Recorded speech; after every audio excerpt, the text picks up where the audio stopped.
outcome-based contracts is one of the things which we've been interested in, because what we want to achieve with our investment is much better outcomes, whether that's improvements in people's health or reductions in reoffending or a better start for children.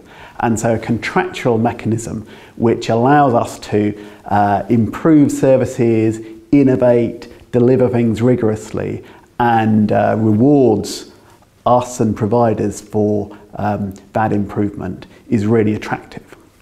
But it is just a means to achieving the end of how do we improve social outcomes.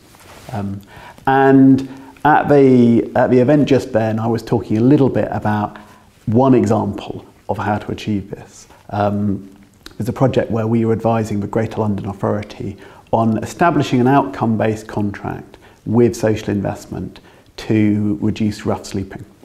Rough sleeping is clearly a complex, entrenched challenge, and the contract which we helped set up is to support 830 rough sleepers to both move on from rough sleeping and have an improvement in a variety of other outcomes.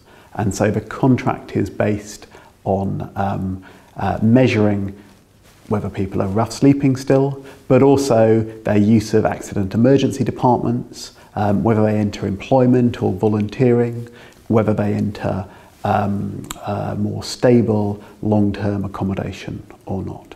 And I think it was quite good to talk about that, because often these are very much kind of concepts in the abstract still.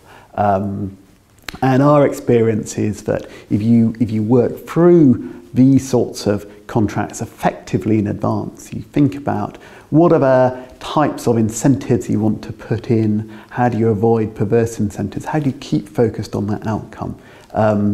It's possible to set up that sort of contract. Interestingly, because the providers of the best services to support those who are rough sleeping at the moment are not necessarily the providers with the deepest pockets.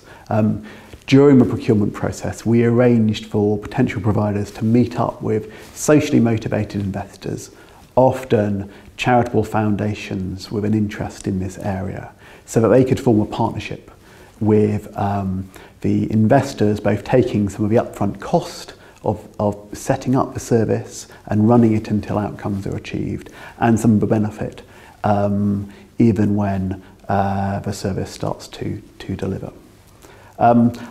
I was then talking a little bit about what do we take from that sort of experience, and the experience we have in setting up outcome-based contracts to reduce reoffending, improve young people's experience of entering the labour market, reducing the number of young people needing to enter the care system, reducing isolation, improving end-of-life care, and a number of other areas. And I think three things really kind of stood out for me from those experiences.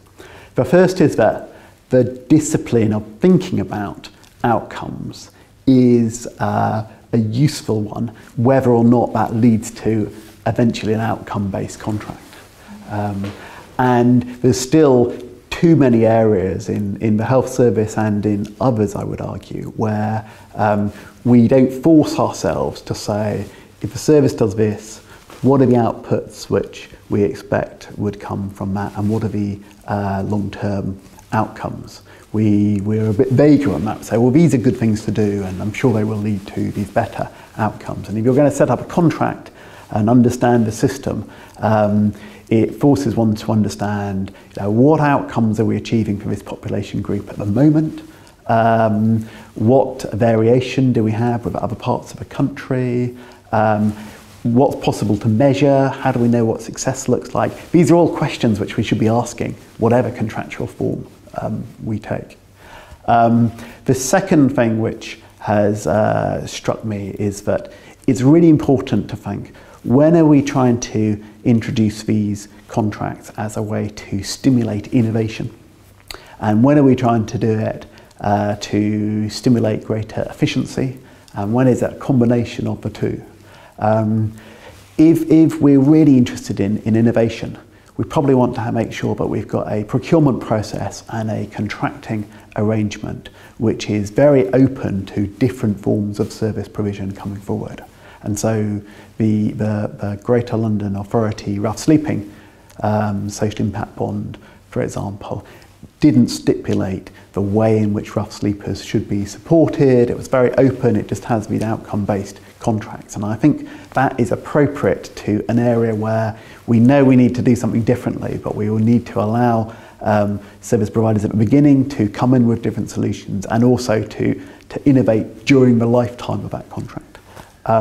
Whereas if we know broadly what works, but we might want to get better value for money or improve outcomes, it may be that we don't put the whole of a contract at risk, but with an element of payment for outcomes which stimulates that. And then I think the third thing from our experience is that these can be really powerful ways to stimulate better services, achieve greater impact. But it's unlikely that we're going to get them right the first time. I mean, that's our experience of all sorts of new contracting, and therefore putting them into the right environment is important. And what we found, that right environment, some of the components of that is, first of all, commissioners really understanding their system before they start contracting, even if they do that eventually on a relatively kind of open, innovative approach to see, what might be the cost of delivering it in this different way, or what might be the outcomes that can be achieved.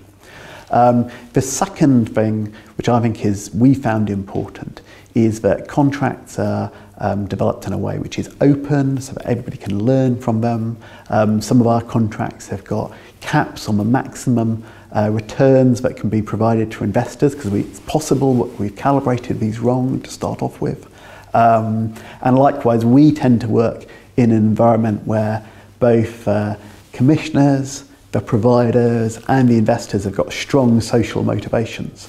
And so we're trying to reduce the scope for gaming.